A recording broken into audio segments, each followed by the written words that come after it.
Hi, everyone. Welcome to another episode of Raw and Rare Podcast. This podcast is dedicated to promote the endeavors of raw and rare individuals and groups in the field of music, arts, literature, culture, and education in all genres and platforms who have, in one way or another, created impact in their respective communities. We aim to share their experiences and insights with the intention to uplift the listeners and viewers' senses.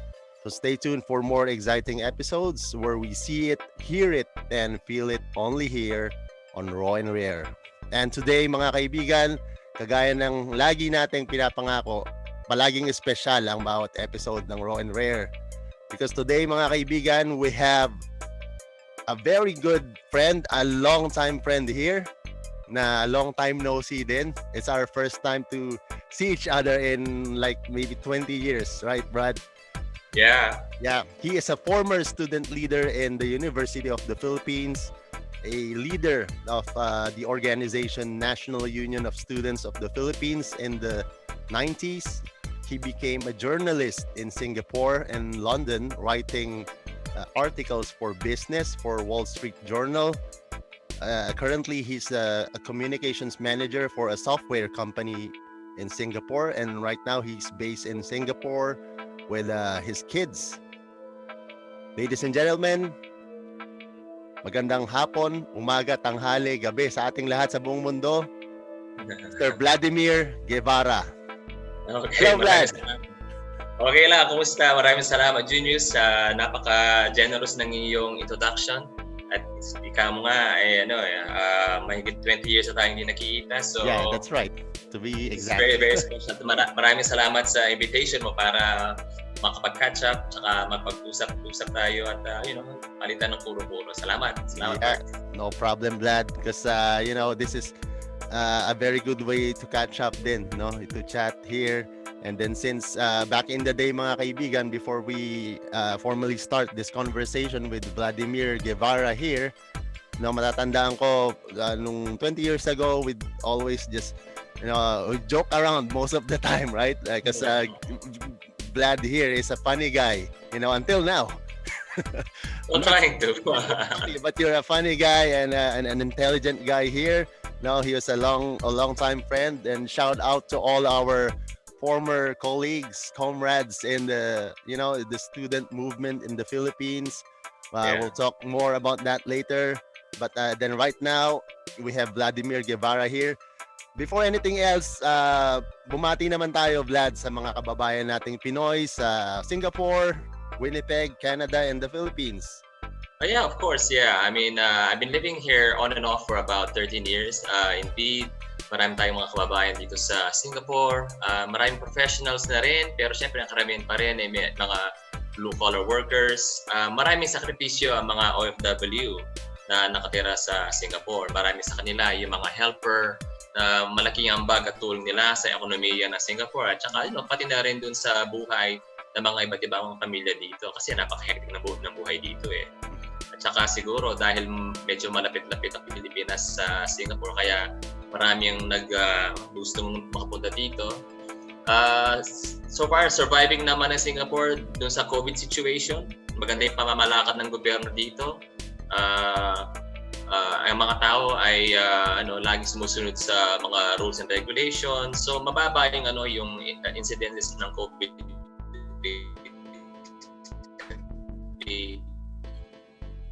So, sa iba't ibang bansa, ang problema mo kung sa Pilipinas mismo ang pinakamalaking problema natin. Pero sana nga may pawan natin itong problema ito. Yeah, salamat Vlad sa pagbati at sa pagbibigay na rin ng konting mga kuro-kuro sa mga sitwasyon ngayon sa buong mundo. And like we said earlier, Vladimir Guevarra here, he's a former student leader in the University of the Philippines in Pampanga in the 90s, right? Magkukwento si Vlad ngayon ng experience namin as as a student activist before. Sure. Ikaw na magkwento, Vlad. Sige. Just reminisce the times. Ako, for example, thank you dun sa question at saka invitation. Every time I remember Julius, I remember very specifically ang payat-payat pa ni Julius. He was so skinny. Hanggang ngayon naman. I was very skinny as well. I was probably even skinnier than you at the time. And then we would hang out sa CLSU campus. At tapos, mahilig ka magdala ng gitara. And I remember Julius always had he had a knack to listen to music, get the notes quite quickly. And then I remember you would quite easily play songs like 1979 from the Smashing Pumpkins, Bullet Butterfly Wings. You even taught me a few of the Good lyrics memory, of Vlad. those songs. Yeah. So I thought, man, this guy is really cool. And I know that you had a band back then as well, which is really, really cool. So this is why I'm really happy when I heard that in Winnipeg you've started this band and you have this very creative outlet. So your artistry has never stopped. And for you to tell me that there's actually quite a huge Filipino community of artists and activists in Winnipeg with a very steep social conscience and heart for the motherland back home in the Philippines. I found that very, very encouraging. So that's kudos to you and kudos to your band. I know you guys are producing really good music. So well done. Well, in my case, I think I've also written this a couple of times. When I was starting as a student in UP, I was very, very scared of activists. I come from a very traditional Christian Catholic background. I used to go to mass every Sunday. Part of our curricula was, or homework even, was to jot down the gospel every Sunday and do your own reflection of what the priest said. So I was a very religious kid. And I grew up in that kind of environment. So when I reached UP, I was warned by my parents not to deal with activists. And then I had that innate fear. For 1 year, I was totally apathetic. I didn't care, but until I started listening to some of my own friends who are more intelligent than me, who are probably even more conservative than me. And then suddenly I saw them taking part, listening to these educational discussion. I'm thinking, why are they wasting their time listening to these scary activists? So I sat down and listened to what they were saying, and I said, hey, that actually makes sense. When they talk about the lack of budget for education, and yet a lot of it goes to, say, military spending, or a lot of it is wasted in corruption. Yep. It is so true, right? I mean, things that I've never heard when I was in high school, suddenly you go like, but that is so true anyway. So they were basically talking about everyday things. So I thought, well, they're not that scary anyway. They're just stating the facts. So I just became a lot more involved in that way. And I started realizing concepts which I've never heard of before. Concepts like, distinctions between class, yung uri, no? Kasi akala natin when we were growing up, meron tayong panaginip na ang lahat ng mayaman, lahat ng mahirap ay laging magkakasama, mag-holding hands tayo, magkakantahan tayo ng love songs, na para bang paradise. Yan ang buhay after that. Pero hindi kasi ganoon yung interest ng ng mayaman at saka mahirap. So nag-uumpukan yan. So malaking struggle yun sa loob ko bilang estudyante, bilang galing sa isang pamilya na napaka-deeply religious. So ayun yun, unti-unti na pinag-aralan ko yun until at saka kasi I would really study hard on something before I make a decision on it. But once I make a decision, it's a very strong leap. So from then till now, yung consciousness ko parang laging ang tanong ko sa sarili ko, saan ka nakapanig? On whose side are you on? In any stage of your life, whose interests are you pursuing? And who are you defending? So yung parang nagiging guiding principle ko. And I'm sure many of the people would have that same type of guiding principle. It's all about who you want to protect, who you want to side. And you have to pick a side because later on, whether you believe in the afterlife or whether you believe in simple justice, tatanungin ka ng mga tao, kaninong panig ka pumapanig. So, yun yung guiding principle ko, even as an activist today. Nice, Vlad. Hindi talaga nagbabago si Vlad. Ganyan pare. 20 years ago, mga kaibigan, na-mention ni Vlad kanina, he thought I was skinny 20 years ago. Until now naman, Still skinny, but mga kaibigan, Vladimir hasn't changed a bit. The long hair, he sports a long hair ever since. Mga kaibigan, yeah, I'd like to share a story, how I met Vlad too. So he mentioned they were doing or there's one time in the state university where I went. There's this thing called Congress of Campus Leaders, so pagtitipon ito ng mga student leaders, but then I was there representing my fraternity. So we attended that Congress, and then we had a guest speaker that time. Who's this guy? He's just sporting polo shirt with pant and the Mojo sandals before, chinelas lang. And then a long hair, this sino tong taong to, and then he's tall, for your information, Vlad here, he's like around 6 feet tall. Yes. And then who's this tall guy, and then what's he talking about? So I just sat there. At that time I was so I'm a what do you call this, passive student. I just let things go by. I don't really care about what's going on.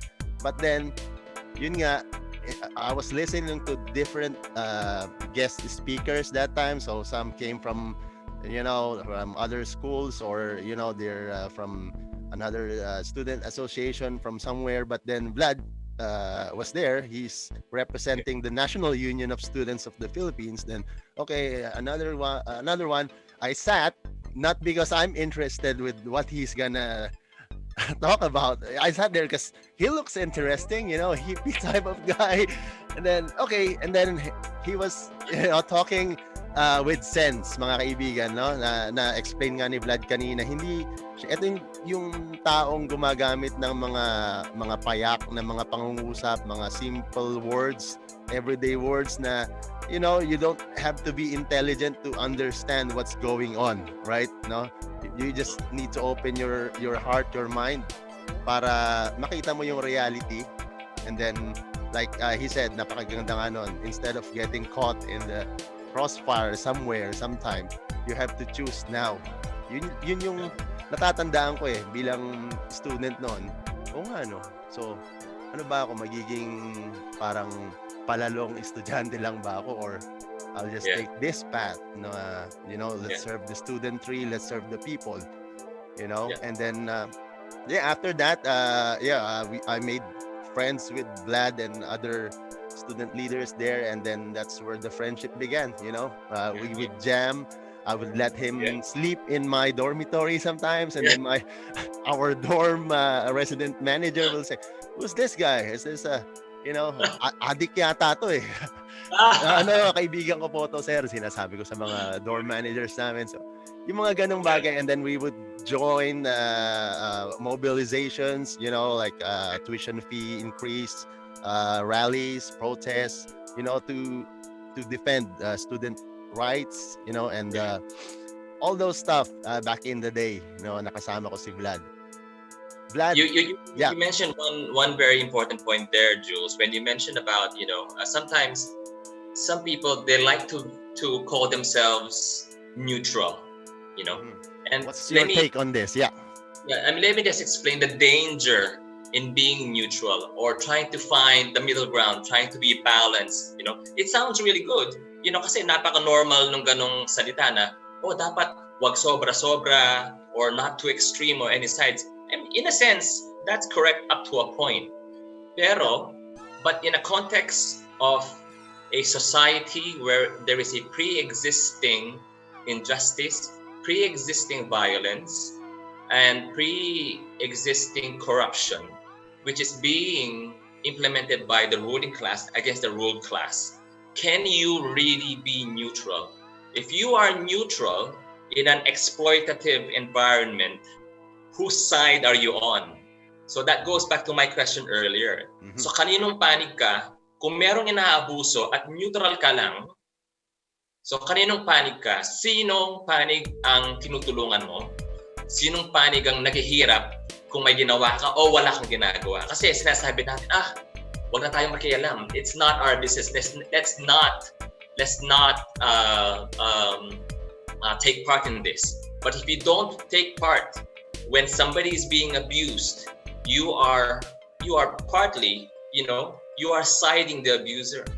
So ito yung parang nakakatakot na pag-iisip kung minsan na naglalason sa isip ng mga Pilipino. At saka, hindi na Pilipino. I mean, those who profess to be in the middle ground, who want to be neutral, there's no such thing as neutral. So if you're being neutral, you are actually siding the oppressor. Okay. So thank you for very logical. Yeah, thanks Yeah. for making it clear. In this life we have to side. Either you side with the oppressor or the oppressed. Yeah. At least take sides. Don't be neutral, because you'll be just what do you call this? Matatangay ka lang ng alon if you're neutral. Ng mas malakas na force. Salamat, Vlad. Alam natin konti ang oras natin para pagkwentuhan natin yung mga old days natin. But right now, let's move on to, since after our student days, although Vlad here, he's more senior than I, it's very obvious. No, I mean, like, mas matangkad kasi siya. Yan. Okay. So after those student days natin, you became you went abroad, right?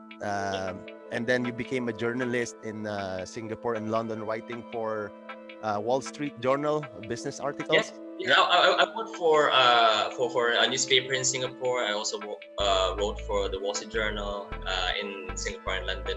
I just found that, well, I've always loved writing anyway. Mm-hmm. And I found that business journalism was a very, it's a good training ground in writing, and also in me understanding the world a bit more. Kasi part ng growing up years ago in university, I wanted to learn more about the world and how it operated. So what better way to learn about, how it turns, how the stock market operates, how businesses operate. And it's been a continuous learning process. So I've also understood it up to a point. But at the same time, even now, actually this morning, I saw this news report about Pope Francis repeating what this multi-billionaire Warren Buffett said. Mm-hmm. When Warren Buffett said that the current inequality in the world is due to neoliberalism. So for that to come from the mouth of somebody who actually benefited from capitalism, it really speaks a lot about the whole system. And then for the leader of the Catholic Church of the world, and mind you, he is also a very intelligent, learned man. I think he has a master's in chemistry, Pope Francis. Yeah. So he knows, he understands the way of the world. But so even from a moral standpoint, or even from a business standpoint, these two men agreeing that capitalist forces, neoliberalism, is actually bringing us to the brink of almost extinction of civilization and the environment. That's right. So it merely reaffirmed what I've been learning all along, what you and I have been learning all along, that overproduction and misuse and abuse of finite resources is just not sustainable. So let's not talk about the scary aspects of socialism or communism or anarchism. Let's not let's talk about the environment. Environment Even alam. the unifying aspect of the environment. If you completely overuse it, your system means it's not sustainable. So the current overwhelming and system in power is capitalism. It needs a drastic change. So those are some of the things that I've learned in the many years that I was a journalist. Apart from the skill in writing, communications, which I am using in my current work right now. Mm-hmm. And it is something which I've always been, interested in. It's part of my passion. It's part of what I'm trying to educate people about. So I hope that, I'm just a small cog in this huge wheel of change. And earlier we were talking about our contributions in the change society. So currently, this is my contribution. In some small way, I'm hoping I can contribute we all contribute to whatever level we can, di ba? So yun yung ginagawa Yes, natin. yes, very nice to hear, Vlad. Because we all know we have this. Can you expound on this more, Vlad? But it's like, say, yung mga former student activists, they Okay. have this dilemma na. So we left the student movement now, and then we're Yeah, living, say, yeah, like we're living the Canadian dream, we're living the American dream now. yeah, yeah, yeah, So what are you? You know, like you were revolutionaries before, but then yeah, yeah. now, look at you. So what's your take on this, Vlad? Like, Well, that's totally fine. I mean, we go through different stages of our lives. I always believe that, sabi nga natin sa Tagalog, kung gaano ka kamulat, ganun din yung level nung kahandaan mo na mag-ambag. Depending on your level of social consciousness, that will determine how much of yourself you're willing to sacrifice, you're willing to offer for your cause. And we know that there have been many students or even workers or peasants in the Philippines who have reached a higher level of contribution because of their consciousness. yes, They know that this is my role in history, this is my role in change, and I'm willing to give as much as I can. Now, there are people who may not have reached that level, or maybe due to different circumstances, whether may sakit ang nanay mo, or some relative has some dire financial need, and you need to help them. You need to work, be part of the economy, the traditional way of working. Yeah. That's fine too, because there's no hard and fast rule on how to be an activist. Actually, in addition to what you said about all the sarcastic brickbats from the petty bourgeois, oh, you used to be revolutionary and now you're doing, I even heard comments like, oh, why are you fighting for the poor when you're wearing a T-shirt which is made in the USA, like Hanes, for example? Really stupid, inane comments. Or why are you fighting for the poor when you live in a really nice apartment? So the question there would be, if all these people are not allowed to fight for the poor, simply they're wearing because Hanes shirts, or they're living in a comfortable apartment, so they're not allowed to fight for the poor. So are you then saying that you only need? Are you then saying that you can only fight for the poor if you're poor? If you're poor, so it's almost like, so who's allowed to fight for the poor then? So just because you're living a comfortable life, you're not allowed to fight for it. Yeah. I thought when we were growing up, we're supposed to share. I thought that we're supposed to be kind to people. If you have the means to help the poor, why not do it, right? So, but then again, you better ask, who are these people who are saying that, who are being sarcastic? Usually, those are the guys from the upper class, the ruling class. Yeah. And usually, they have their means to brainwash, unfortunately, the petty bourgeois, you and me alike. Yeah, of course. Who unfortunately, not having been exposed to the struggles of the masses, they tend to have a very sarcastic way of viewing things. Yes. So they want to be smart by sounding smart, but actually they don't realize that they're siding. Again, my first point was, even in your sarcasm, whose side are you on? They can point at, say, what they would call champagne socialists or champagne activists for fighting for the poor. Oh, why are you drinking champagne? But the point is, even if he's drinking champagne, he is still fighting for the poor anyway. Yeah. But the petty bourgeois, who was being very sarcastic, is doing nothing, is being neutral. Yeah. And in being neutral is actually siding the oppressors still, you see. That's right. So unfortunately, this is a very minuscule part of the whole spectrum of the struggle. And many of us in the petty bourgeois get caught up in this. But, nowadays I tend to think of them as a very tiny, small part of the whole spectrum of the dynamic change in society. We should really focus on the farmers, the peasants, the workers, and what they want. Because all these things, like the things you said, Vlad, these are the things na nagagamit din ng ruling class para lalo pang ma-confuse yung mga, they're the dynamic people na for change. and then here comes the ruling class infusing all sorts of ideas, to question the Yeah. movement, question the revolution until Yeah, yeah, yeah. malito ang mga forces na to at lalong gumulo. But then sabi mo nga, Yeah. this is all about which side are you on, di ba? Yeah. Mhm. And let me illustrate a very funny example. You know that you've been brainwashed by the ruling class and their newspapers and their media when, if you're from the poor, Hmm. kunyari, magagawa ka. Ah. You're a laborer, and then you see these rallies on the street shouting for higher wages. Okay. And then you'd be like, oh, they're causing traffic, and I'm going to be late for work, and they're such a nuisance. But they can't see the fact that those rallies are asking for higher wages. So for a laborer to attack them, to attack his own class, Mhm. so that's when you've been totally brainwashed. So I find it totally hilarious na para bang, ay nako, I mean, if anything, you should be joining them in the rally, right? Pero instead, kinokontra mo pa sila eh. So, Yeah.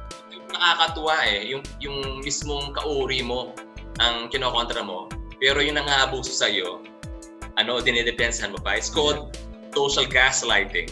And unfortunately, if you don't have enough, education or even, a very neutral way of studying things, and then madaling Yeah. to get caught up in that kind of. I just read about social gaslighting a while ago, because I was chatting with, if you know Enrico Maniago from Long Beach. He's Oh, yeah? of the band Flatbush. Okay. Yeah, so we're planning to guest him here. So Okay. we're talking about those things. Social, and I heard it again from you.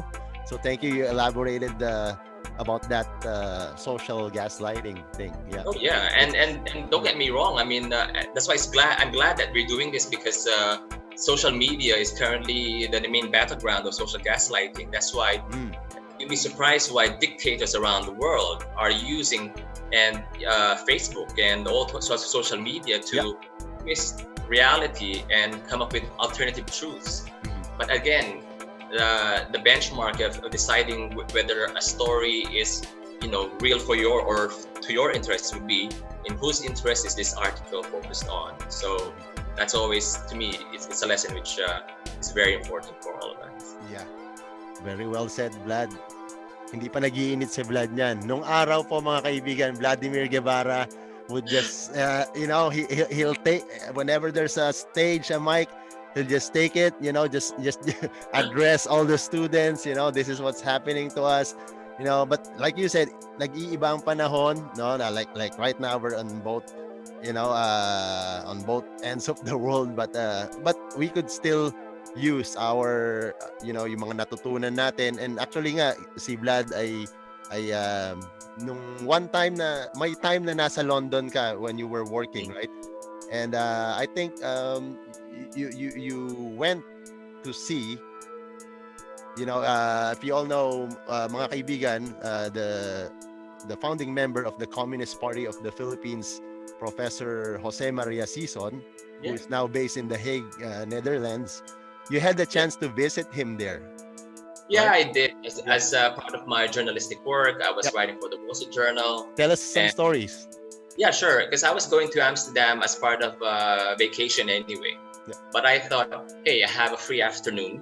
So sabi ko sa sarili ko, why don't I just take the train from Amsterdam to Utrecht and then and visit them.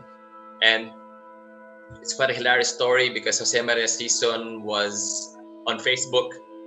At that time, I had no direct contact with him, so I just messaged him on Facebook. And he was very gracious in accepting my offer.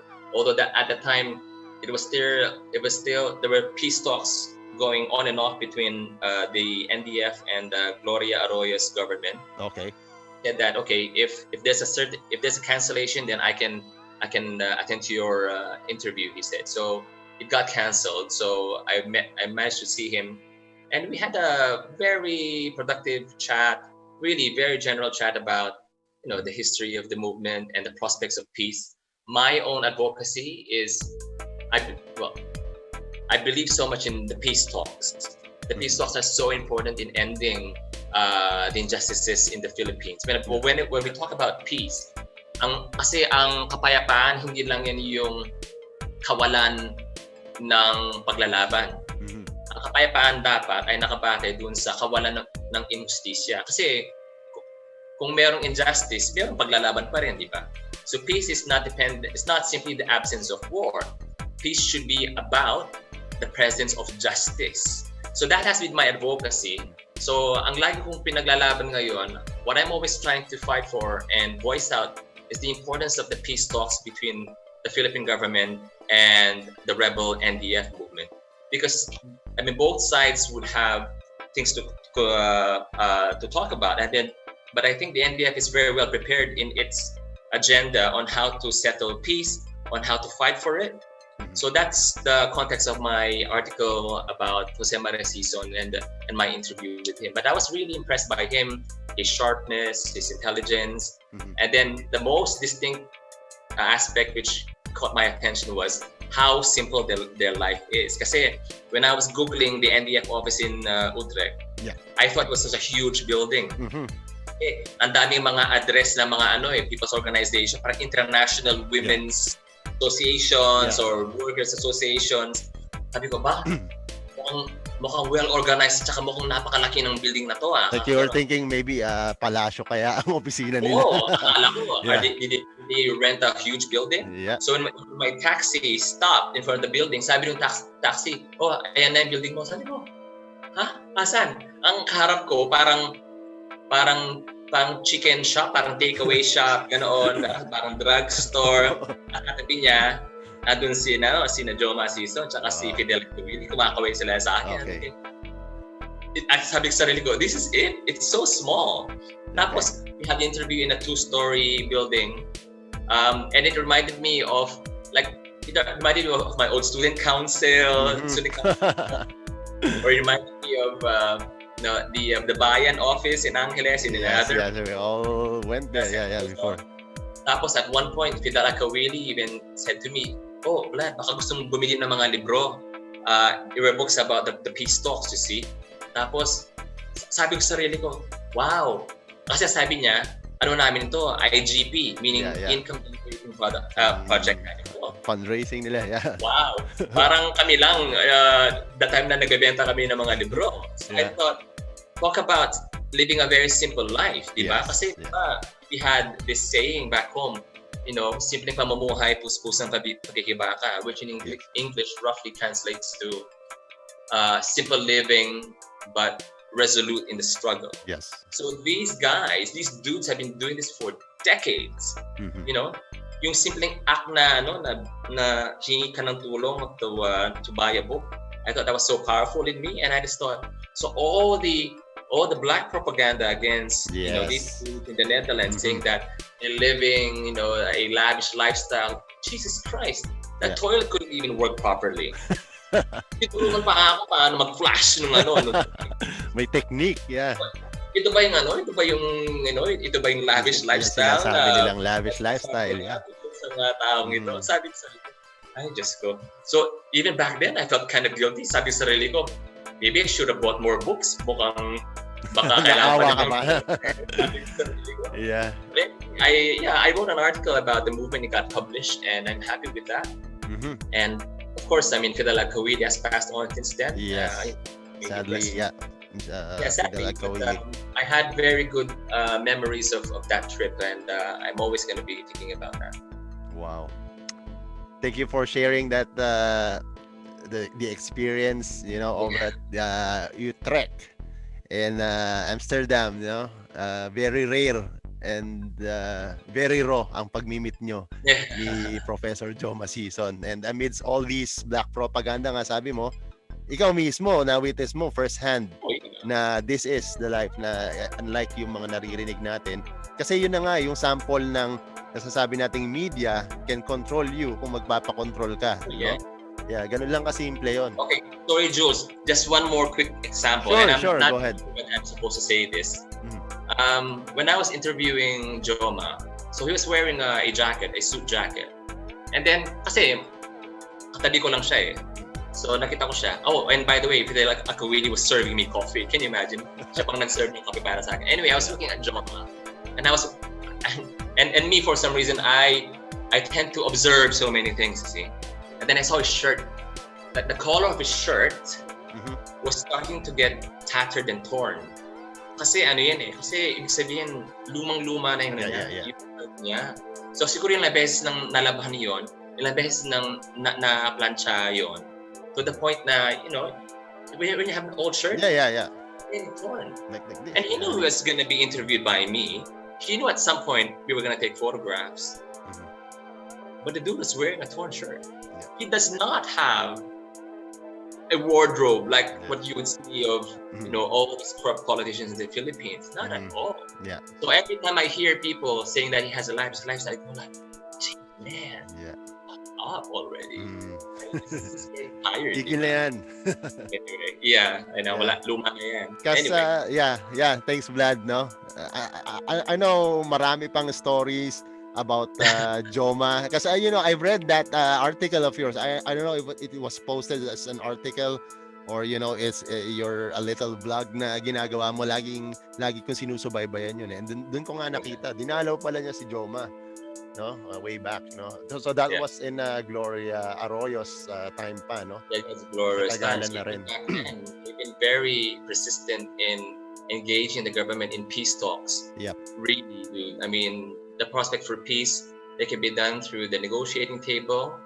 But then again, this is not about surrender. It's about the pursuit of justice. So I've always been dreaming of a peaceful and progressive Philippines. I think there's nothing more important than peace right now in the country. Yes, yeah. Same here. You know, we all wish for peace, you know, and then for wars to end, you know.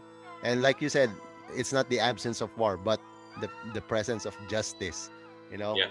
We're all shouting for justice every day, you know, justice for workers, for students, you know, sa mga kababayan nating mga overseas Filipino workers all around the world, you know, justice sa kanilang pamumuhay pang-araw-araw at lalong-lalo na sa Pilipinas, no, sa mga kababayan natin. Well, mga kaibigan, napakarami pa pong dapat pag-usapan at alam nating hindi matatapos sa isang sitting lang ang ganito, you know, lalo na't 20 years tayong hindi nakikita, marami tayong pwedeng magkwentuhan, you know. Vlad, we mentioned you're in Singapore right now, working as communications manager for a software company and with your family, all right?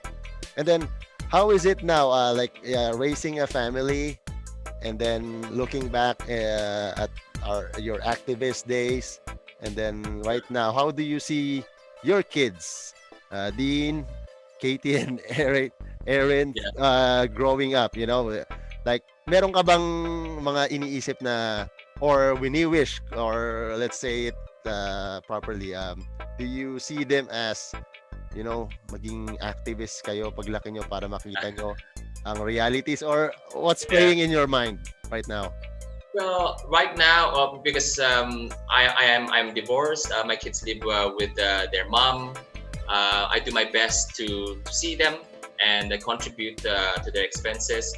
But yes, you're right. You know, as a father, I have come to understand more the importance of, you know, leaving a better world for the next generation.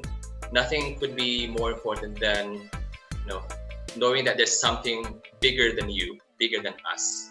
Because when I was totally single and I didn't have kids, I didn't really care much. It's just all about me. Yeah. But now we're thinking about, you know, what's going to happen to Dean, to Aaron, to Katie going forward. Are they even going to be breathing, you know, fresh air when they reach adulthood? Are they going to be? Is there going to be too much pollution anywhere that they go? Is it going to be safe? You know, it just makes us all a lot more conscious about where we are and what we do. So it didn't change my outlook at all. In fact, I think parenthood made, you know, my consciousness a bit sharper, or a lot sharper, because you're dealing with somebody else. So when we talk about we want to help people so that the future generation, I am actually literally thinking about my kids as well. I'm sure you are about your kids as Yeah, well. they're the first ones. Yeah. It does sharpen that level of social responsibility, and that's what I've been thinking about. My hope is that my kids would also reach a level of, intelligence, information, and consciousness, perhaps even surpass what I have done. Yeah. Right now with the internet, there's so many things to read about. Mhm. I hope that they read the right books. I hope that they read the right articles, things which would really expand their minds. I'm glad that they had exposure living in London and Singapore, and in the past they have visited the Philippines. I hope they would do that in the future, because it just makes them more well-rounded. It makes them global citizens in a way, Yes. and the more exposed you are, the more well-read you are, the more traveled you are. It takes away all the bigotry, it takes away all the biases that we have. Mhm. So nothing is more powerful than a very informed mind. So that's my dream for my kids, for them to be kind, for them to be intelligent, for them to have empathy towards fellow people. So Yeah. that's what I hope for my children. Yeah. And it all depends on what we do now, right? Yeah. Yeah. And then today is actually Aaron's birthday, so Yeah. I hope Aaron can see Say, this. say happy birthday for me. Yeah, to Aaron. Happy birthday, Aaron. Yeah, mga kaibigan, since we don't have all the time today, if you have any further questions about our conversation tonight, like we said in the past episodes, it's always bitin, but we don't really mean to cut you off. But that just means you can drop any questions, message here on our page, and you can even reach Vladimir Guevarra on Facebook. He's active on Facebook. You have Twitter and Instagram accounts as well. Yeah, I'm on Twitter at Vlad_Guevarra. I'm on TikTok as well. You can type for my name, Vladimir Alright. Guevarra. Mukhang Find makikita somehow. tayo nun. my TikTok is just pure comedy, really. Yeah. And some of my more serious stuff are on my Facebook. Yep. Thank you so much, Vlad, for your time tonight. You're a very busy person, alam ko, and we'll let you go now because I know birthday ni Erin ngayon. Happy birthday, and regards sa family, and magkikita pa tayo. Pwede pa tayo mag-chat anytime, but right now mga kaibigan, once again, Mr. Vladimir Guevarra, former student leader, journalist in Singapore and London, communications manager in Singapore right now, and a forever revolutionary at heart, mga kaibigan. So stay tuned for more episodes. Right now, we're signing off. Thank you so much for your time. This is Raw Thanks, and Rare Vlad. Podcast. Maraming salamat. Mabuhay tayong lahat. Bye. Thanks, Jules. Thank you, Vlad.